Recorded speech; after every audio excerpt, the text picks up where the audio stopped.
Boa noite, queridos e amados irmãos, graça e paz, sejam todos muito bem-vindos para que a gente possa fazer mais uma leitura orante dos Salmos. Enquanto vocês vão chegando aí, eu vou adiantar um pouco que o nosso salmo de hoje é o salmo de número 23, salmo que os irmãos carregam no coração, sabem, de cor. Salmo esse que é um salmo muito querido por toda a cristandade. Talvez pela sua simplicidade, talvez porque ele traz uma teologia muito prática para a nossa vida.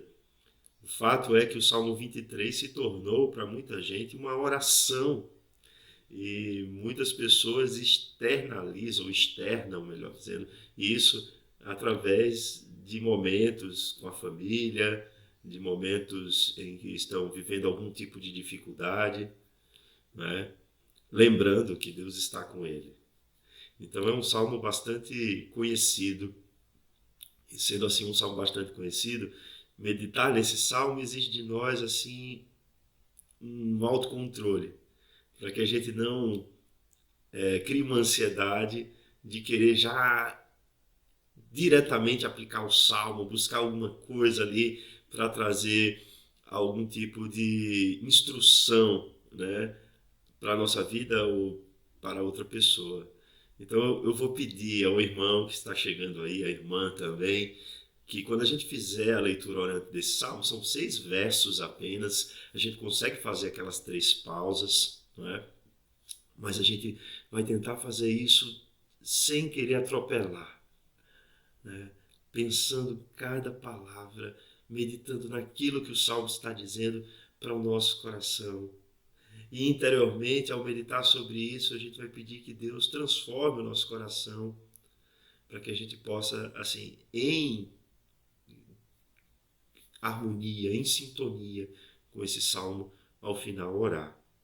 Vamos fazer isso juntos? Vamos? Então abra sua Bíblia aí no Salmo, no Salmo de número 23, para que a gente possa proceder à leitura orante. Se você puder, sempre aconselho isso. Vá para um lugar mais silencioso, né? Em que tenha menos distrações. Se estiver na sala, tudo bem, está na TV, talvez conectado ao YouTube, mas faça isso com essa predisposição de focar absolutamente na palavra, de evitar distrações. E aí você vai ver como isso é abençoador, né? A gente já está aqui caminhando há um bom tempo, Salmo 23, já passaram-se algumas semanas até aqui, não é? Tivemos aí pontualmente a ajuda do nosso pastor Marcelo, trazendo também a mensagem, mas talvez o que é mais importante é a gente entender que essa leitura é uma leitura muito simples e que a gente pode fazer na nossa casa, no nosso dia a dia. Ou separar um salmo, ou ler em sequência, como você achar melhor. Mas faça isso, vai ser muito abençoador para você e até mesmo para a sua família. Quer uma dica? Eu vou dar uma dica para vocês. Se o irmão ou a irmã tem dificuldade de assim expor a palavra e etc., mas tem muita vontade de fazer o culto no lar, o culto doméstico, o que eu vou aconselhar você? Comece fazendo uma leitura orante com a sua família. Faça junto com eles, com seus filhos, né? E depois, se você perceber que vão se apropriando disso aí, vocês vão fazendo uma meditação, vai pedindo que alguém faça também, um outro membro da família, e é muito bom isso. Vamos lá para o Salmo 23, né? Você vai ver aí que ele tem na nossa Bíblia, na versão Almeida Revista e Atualizada, ele vai ter um título: O Senhor é o meu pastor. Está aqui dizendo que é Salmo de Davi, então é muito provável que seja de Davi. E as características do Salmo parecem que reforçam isso, né? Vamos lá fazer a leitura. O Senhor é o meu pastor, nada me faltará. Ele me faz repousar em pastos verdejantes. Leva-me para junto das águas de descanso. Refrigera-me a alma. Guia-me pelas veredas da justiça, por amor do seu nome. Ainda que eu ande pelo vale da sombra da morte, não temerei mal nenhum, porque tu estás comigo. O teu bordão e o teu cajado me consolam. Preparas-me uma mesa na presença dos meus adversários. Unges-me a cabeça com óleo. O meu cálice transborda.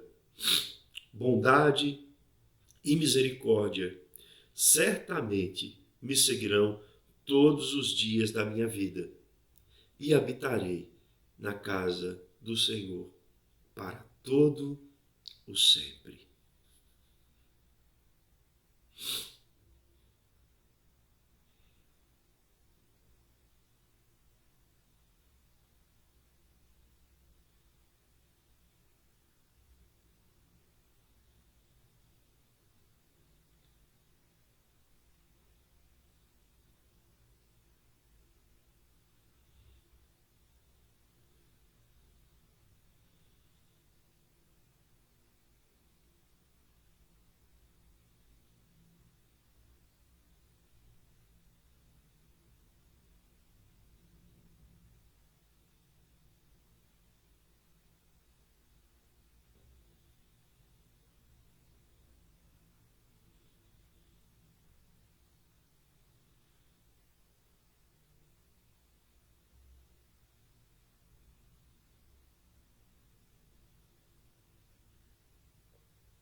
O Senhor é o meu pastor, nada me faltará. Ele me faz repousar em pastos verdejantes. Leva-me para junto das águas de descanso. Refrigera minha alma. Guia-me pelas veredas da justiça, por amor do seu nome. Ainda que eu ande pelo vale da sombra da morte, não temerei mal nenhum, porque tu estás comigo. O teu bordão e o teu cajado me consolam. Preparas-me uma mesa na presença dos meus adversários. Unges-me a cabeça com óleo. O meu cálice transborda. Bondade e misericórdia certamente me seguirão todos os dias da minha vida, e habitarei na casa do Senhor para todo o sempre.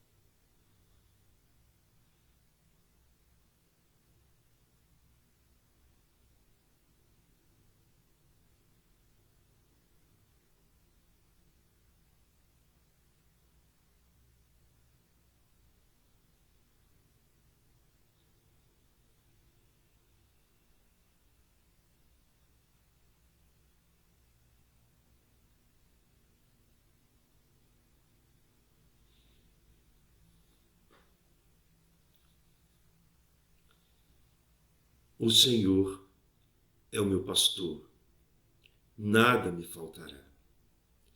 Ele me faz repousar em pastos verdejantes.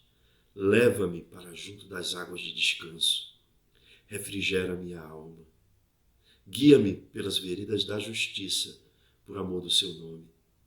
Ainda que eu ande pelo vale da sombra da morte, não temerei mal nenhum, porque tu estás comigo. O teu bordão e o teu cajado me consolam. Preparas-me uma mesa na presença dos meus adversários. Unges-me a cabeça com óleo. O meu cálice transborda. Bondade e misericórdia certamente me seguirão todos os dias da minha vida, e habitarei na casa do Senhor para todo sempre.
Amados irmãos, que salmo lindo, não é? Que salmo belo.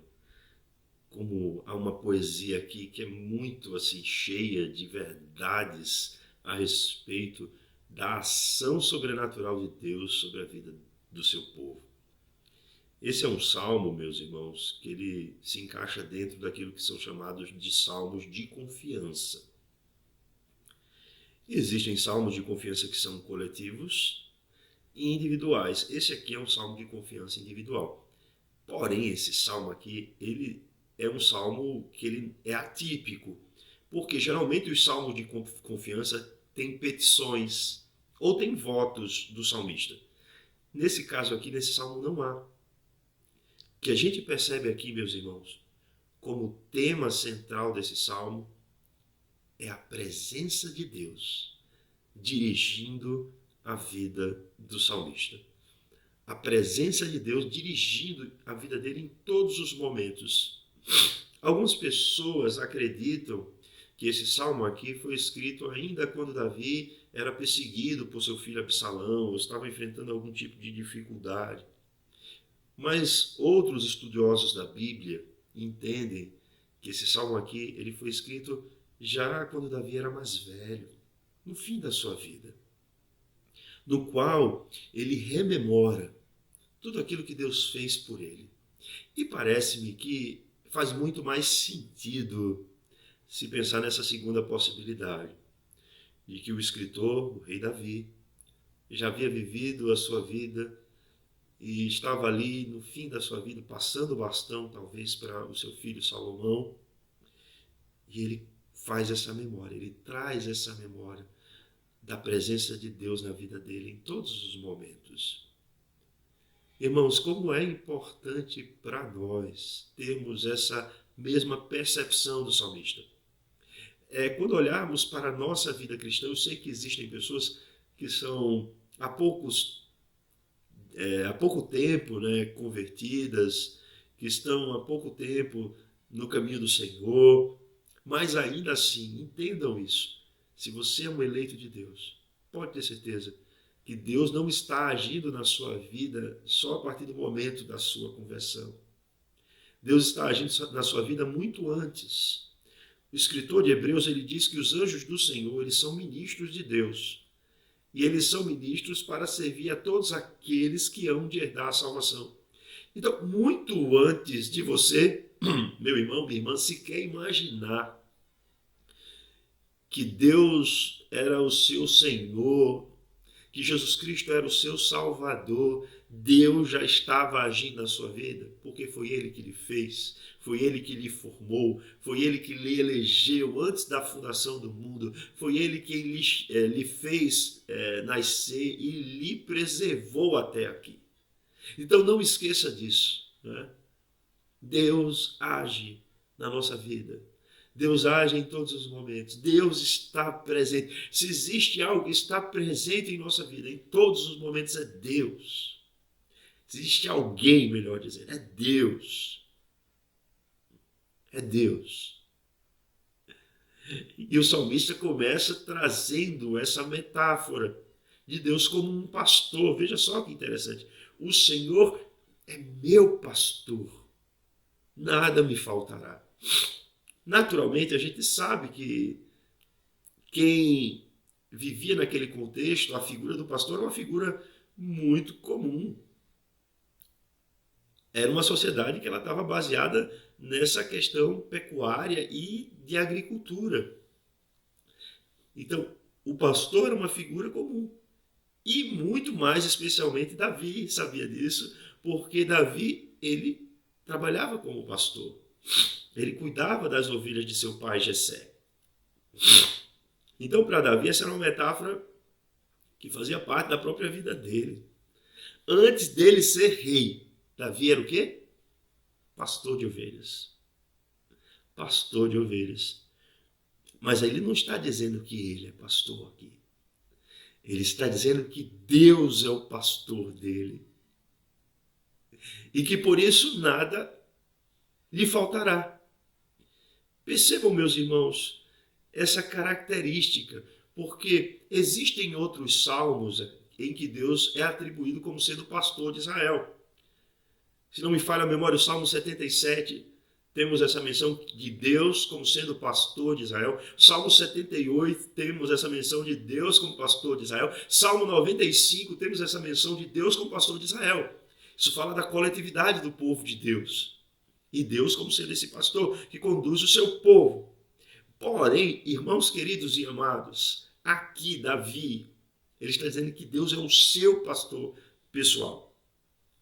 Isso é uma questão importante, meus irmãos. Na vida cristã, existe espaço para coletividade e para individualidade. Tá certo? É importante a gente entender isso. E é importante também a gente não focar apenas em uma dessas características. Davi agora, ele está falando individualmente que Deus é o seu pastor. E por Deus ser o seu pastor, de nada ele terá falta, porque ele sabe que o pastor buscará tudo aquilo que é necessário para o cuidado e manutenção da vida das suas ovelhas. Quando a gente lê também esse salmo, meus irmãos, a gente, obviamente, não tem como não criar uma conexão com o próprio Jesus Cristo. Porque em João 10, uma dessas 7 frases que Jesus diz assim, eu sou, não é? Ele diz, eu sou o bom pastor. O bom pastor dá a vida pelas suas ovelhas. Está lá em João 10. Então, meus irmãos, embora o salmista Davi está ali num contexto anterior, né, à vinda, à encarnação de Jesus Cristo, mas esse salmo ele tem muito a nos dizer a respeito daquilo que Jesus Cristo fez por nós. Porque o bom pastor, que é Jesus Cristo, ele deu a vida para a nossa salvação. Veja que riqueza, meus irmãos. Estamos em um verso apenas. E como esse salmo traz à memória muitas questões importantes, teológicas e práticas. Temos um Deus que cuida de nós, meus irmãos. Temos um Deus que nos assiste, que nos ajuda. Temos um Deus que não nos abandona. É tudo isso que o salmista está dizendo aqui, quando ele diz assim, nada me faltará. E aí no verso 2 ele diz algo que tem a ver com essa questão do pastoreio. Ele me faz repousar em pastos verdejantes. Leva-me para junto de águas de descanso. Refrigera minha alma, diz o verso 3. Guia-me pelas veredas da justiça por amor do seu nome. Naturalmente, meus irmãos, a gente pode criar uma conexão disso daqui com o que aconteceu no Êxodo. Existe ali, naquele momento em que Deus levanta Moisés para tirar o seu povo ali do Egito e conduzi-lo pelo deserto até a terra de Canaã, a terra prometida, a terra que mana leite e mel, né? Quando Deus tira ali o seu povo através da sua mão forte, pelo seu poder, operando sinais e maravilhas, Deus também conduz o povo no deserto. Deus guia o seu povo, Deus guia as nossas vidas, Deus nos assiste enquanto nos guia, Deus direciona a nossa vida a um propósito maior. Que coisa maravilhosa, a gente tem tudo isso aqui dentro desse salmo. Quando ele faz em repousar em pastos verdejantes, perceba que o cenário aqui é um cenário favorável, é um bom cenário. É um cenário que pode nos trazer à memória a promessa da Canaã, né? Da nova Canaã, do novo céu e da nova terra. Uma promessa escatológica de que teremos o repouso eterno, teremos o descanso da presença de Deus por toda a eternidade. Não teremos mais o peso da nossa vida do pecado, nem de todas as suas consequências hediondas, mas estaremos juntos como povo de Deus, reunidos, vivendo uma vida absolutamente plena, satisfeita da presença de Deus. Mas só que aqui, assim, temos ali um cenário que inicialmente é um cenário favorável, porque ele demonstra esse cuidado de Deus nos momentos em que nós estamos ali vivendo situações favoráveis. em que percebemos Deus cuidando de nós, refrigerando a nossa alma com águas de descanso, águas correntes, águas fresquinhas, guiando-nos pela vereda da justiça por amor do seu nome. Essa expressão vereda da justiça, né, ou caminhos de justiça, ela pode ser traduzida também como caminhos guiando-nos retamente, guiando-nos por caminhos retos, por amor do seu nome. Se observarmos a implicação disso aqui, inicial não é uma implicação ética, mas é para falar mesmo do trajeto. O pastor à frente ali conduzindo o seu rebanho e mostrando para eles qual é o caminho reto a ser seguido. Mas isso tem implicações éticas também, né, meus irmãos? A gente sabe disso. Ou seja, nós somos guiados a uma vida de santidade. Nós fomos salvos por Deus, não pelas nossas obras, mas pela sua graça, como está lá em Efésios. Para que nós não nos orgulhemos disso. Tudo foi Deus quem operou por nós para a nossa salvação. Mas ele fez isso para que nós possamos andar nesses seus caminhos, nas obras que de antemão ele preparou para que nós andássemos nelas. Então, seguir o bom pastor, seguir a orientação de Deus, andar na direção que ele nos aponta, é andar e viver uma vida em santidade, meus irmãos. É buscar viver uma vida agradável ao Senhor. E a gente precisa levar isso em consideração como povo de Deus. Somos chamados por Deus, Ele nos guia, Ele está presente conosco, que isso vai ser a tônica do salmo. E nesses momentos aprazíveis, perceberemos o seu cuidado, mas precisamos andar em veredas de justiça. Precisamos andar em santidade. Precisamos viver uma vida que redunde em glória ao seu nome. Porque ele faz isso por amor do seu nome. Então, assim como ele faz isso por amor do seu nome, nós temos que fazer isso por amor do seu nome. Quando oramos, o Pai Nosso, dizemos: seja feita a tua vontade, assim na terra como nos céus. Então, que dentro do nosso coração nós estejamos também inclinados em fazer a vontade de Deus, em andar conforme aquilo que Ele nos orienta. Mas a caminhada nesse mundo caído de pecado não envolve apenas, a gente sabe, momentos aprazíveis. A vida ela tem esses recortes. Às vezes a gente enfrenta momentos de dificuldade. E aqui, a partir do verso 4, você vai ver que ele traz isso. Olha o que ele diz: ainda que eu ande pelo vale da sombra da morte, não temerei mal nenhum, porque tu estás comigo, o teu bordão e o teu cajado me consolam. Irmãos, esse é um outro cenário. A gente está falando de um vale de sombra de morte. A Bíblia fala desse cenário em outros momentos, inclusive em Ezequiel. A gente tem ali um lugar, um vale, no qual há perigos que espreitam. É mais ou menos esse sentido que está sendo trazido ali. Há perigos espreitando. Vamos colocar, no caso de um pastor de ovelhas, animais ferozes que podem arrebatar as ovelhas, que se escondem nesses lugares mais escuros, em que eles podem se ocultar. E nesses momentos a ovelha ele pode intentar um ataque ali contra alguma das ovelhas que estão sendo conduzidas pelo pastor. Mas no sentido de Davi também existiam os momentos em que inúmeras vezes exércitos adversários se colocaram contra Davi, espreitando para que quando Davi passasse por uma determinada localidade, ele fosse assaltado ali por aquele exército e fosse morto. Então, Davi traz ali uma situação de perigo iminente. Traz aqui uma situação de perigo iminente. Uma situação em que a gente percebe que a gente percebe a nossa vulnerabilidade. Mas ele, mesmo dentro dessa situação de perigo, ele se atenta para algo que é importante. Ele diz assim: não temerei mal nenhum, porque tu estás comigo, Senhor. O teu bordão e o teu cajado me consolam.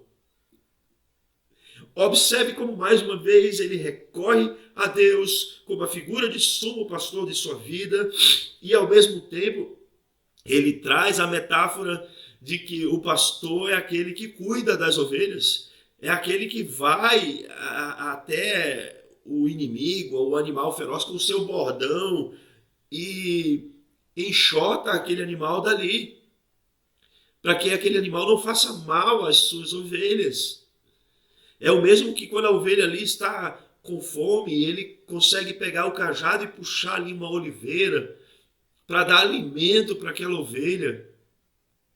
Então, o que Davi ele está trazendo aqui? Ele está dizendo assim, mesmo em cenários difíceis, mesmo quando a vida demonstra, como diz o pastor Hernandes Dias Lopes, uma face carrancuda para nós, ainda assim, confiarei em Deus, porque Deus está comigo e Deus ele vai me assistir, ele vai me proteger. Irmão, irmã, você pode estar passando por um momento difícil, isso acontece, isso faz parte dessa vida e alguns se estendem até por um período longo. Mas entenda uma coisa, Deus não te abandonou, Deus está com você, Deus está lhe guardando do perigo, Deus não vai deixar você sozinho, Deus está presente na sua vida, acredite nisso, creia nisso, porque isso é verdade. E olha, ele diz que o bordão e o cajado o consolam, naturalmente. Se você tem a provisão da necessidade cotidiana e se você tem proteção, o que é que você mais precisa? Você tem tudo o que é necessário para você manter a sua vida. E onde é que a gente tem isso? Em Deus, meus irmãos, em Cristo. Eu já falei aqui, Cristo é o bom pastor. Ele próprio disse isso. É Ele quem deu a sua vida por nós. Se Ele deu sua vida, não há demonstração maior de cuidado, meus irmãos, de amor, do que esta. Agora, a estrutura do Salmo tem um novo elemento. Primeiro, Deus como pastor cuidando das ovelhas. Agora, Deus como soberano cuidando do rei. E esse Deus soberano cuidando do rei, alguns vão dizer que é o pastor celestial cuidando do rei. Também pode. Não tem nenhum problema. Porque isso é um único salmo. Então a gente pode dizer, o pastor soberano, pastor que é Deus, cuidando do rei Davi. E aí ele agora traz um cenário que é um cenário diferente. É um cenário de uma corte real. É um cenário que traz ali outra conotação, porque ele diz assim, no verso 5, preparas-me uma mesa na presença dos meus adversários. Unges-me a cabeça com óleo. O meu cálice transborda. Irmãos, a gente tem aqui duas possibilidades no texto. Uma de que Davi estava sendo ungido rei, ou seja, meus irmãos, o cuidado de Deus aqui, né? O Deus que livrou o seu povo do Egito, fazendo ele passar pelo deserto até chegar em Canaã e encontrar descanso. Foi o Deus que levantou o rei Davi, um rei segundo o seu coração, diferentemente de Saul, o primeiro rei, que foi um rei segundo a vontade do povo. E esse rei Davi, ele foi ungido pelo próprio Deus. Foi coroado rei pelo próprio Deus. Porque foi Deus que disse a Samuel que ele tinha levantado Davi e pediu que Samuel se dirigisse à casa de Jessé para que Davi fosse ali ungido rei, antes mesmo de sua coroação, porque o reino já havia passado de Saul. Parece-me que Davi está trazendo isso aqui à tona. Mas não só isso. Se você observar bem, ele diz que é uma mesa na presença dos adversários. Isso também traz uma conotação de vitória, de uma vitória. Isso traz referência, melhor dizendo, a uma vitória, a uma conquista, na qual Deus subverteu os seus adversários. E ele agora está celebrando de alegria. Porque a sua cabeça é ungida com óleo, mas o seu cálice transborda. É uma festa na qual o cálice está transbordante de vinho, em que há celebração de vitória. Irmãos, ser conduzidos por Deus implica dizer que nós fomos selados pelo seu Espírito Santo, ungidos através do selo, do penhor real do Espírito Santo de Deus. E a nossa vida agora, ela está sendo dirigida pelo próprio Deus, para louvor da sua glória. E não importa o que venhamos a enfrentar, se vale de sombra e morte, onde os inimigos espreitam, onde a nossa vida corre risco, ainda assim confiamos em Deus. Ainda assim celebraremos a vitória, porque em Cristo Jesus somos mais que vencedores. Ele já conquistou a vitória que era necessária para a nossa salvação, para que pudéssemos desfrutar de vida eterna com Deus. Não há mais nada que possa nos deter, porque Jesus Cristo já fez aquilo que nós precisávamos. Ele já abriu esse caminho, esse novo e vivo caminho, no qual nós temos acesso a Deus. Podemos celebrar a vitória de Jesus Cristo, porque a vitória dele é a nossa vitória, meus irmãos. A vitória que Jesus Cristo conquistou na cruz também é nossa. Então, meus irmãos, podemos estar transbordantes de alegria com aquilo que Deus operou por nós através de seu Filho Jesus Cristo, o bom pastor. Sempre, meus irmãos, em que quando meu coração assim começa a ficar entristecido com alguma coisa, eu começo a me lembrar de tudo aquilo que Jesus Cristo fez na minha vida. E ao me lembrar de todas essas questões, meu coração volta a se encher de alegria, porque eu recordo e entendo que nada do que eu passei me impediu de continuar na presença de Deus, porque Deus tem me guiado até aqui. Então, se você se sente muitas vezes abalado, triste, traga à sua memória aquilo que Deus já fez por você. Celebre a vitória de Jesus Cristo, porque a vitória dele, como eu já disse aqui, é sua vitória também. E enche o seu coração de alegria, dessa alegria transbordante, perene de Deus. E eu tenho certeza, quando menos você esperar, você vai perceber que essa tristeza já não se encontra mais no seu coração. O Salmo, ele fecha com o verso 6, que diz o seguinte: bondade e misericórdia certamente me seguirão todos os dias da minha vida, e habitarei na casa do Senhor para todo sempre. É um paralelismo aqui entre essas duas partes do verso. Ele está dizendo o seguinte: Deus está comigo, bondade e misericórdia me seguirão todos os dias da minha vida, porque Ele está comigo. E ele vai dizer: habitarei na casa do Senhor por longos dias ou para todo sempre. Então, esse paralelismo, ele de para todo sempre está relacionado com todos os dias da minha vida. Mas nós cristãos, meus irmãos, sabemos que a vida não é apenas a existência. Não é apenas os dias que contamos aqui, nesse céu, nessa terra ainda afetada pelo pecado. Mas a vida, ela envolve desde o nascimento, desde a concepção, né, melhor dizendo, até a eternidade, meus irmãos, na presença de Deus, no novo céu e na nova terra. Então essa vida, ela é muito mais ampla do que simplesmente a existência de ser concebido e morrer. Aqui nesse verso, bondade e misericórdia certamente me seguirão todos os dias da minha vida. Essa palavra aqui, certamente, ela não dá uma ideia apenas de uma coisa certa, mas ele está dizendo que somente é uma coisa exclusiva. Bondade e misericórdia somente me seguirão. É como se fosse somente bondade e misericórdia me seguirão todos os dias da minha vida. É porque ficaria um pouco estranho, né, essa tradução, somente bondade e misericórdia. Mas o que ele está dizendo é que isso não vai deixar de estar presente na vida dele nunca. Bondade e misericórdia de Deus. E essa palavra me seguirão é me perseguirão.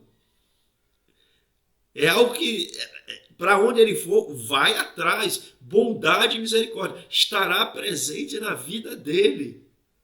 Irmãos, a gente lê em muitos salmos que a benignidade do Senhor dura para sempre, a misericórdia do Senhor dura para sempre, a bondade de Deus dura para sempre.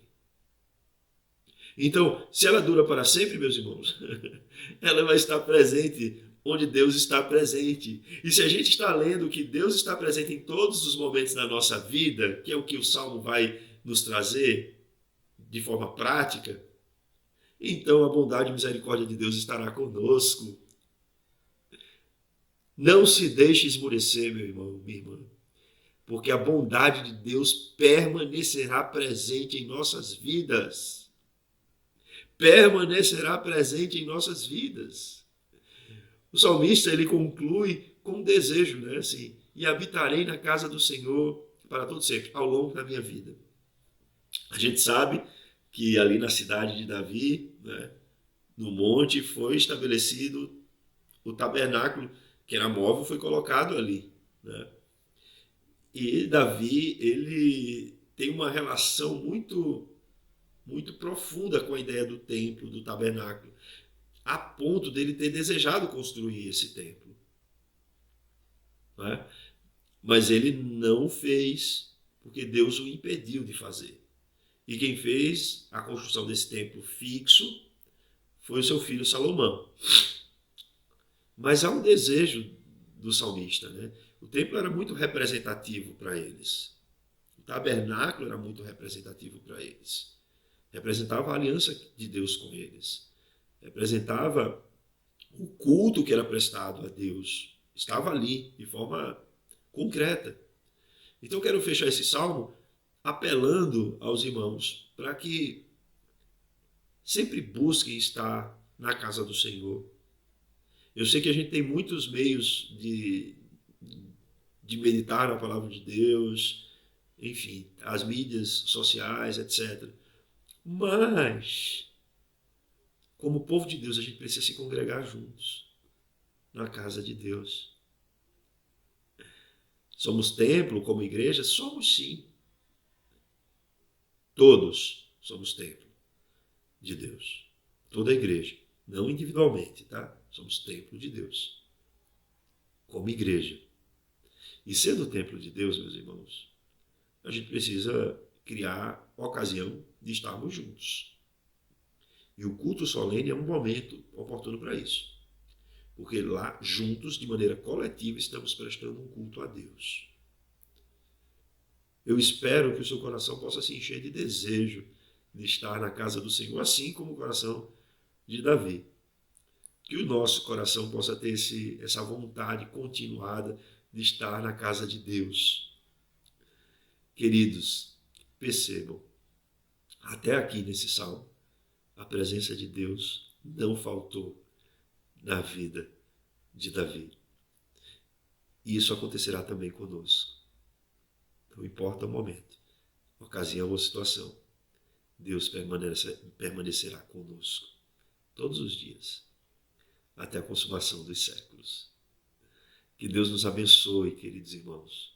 Tenham todos uma boa noite, um sono revigorador e acordem celebrando a presença de Deus nas suas vidas. Vamos fazer uma oração? Santo Deus, Tu és o nosso pastor.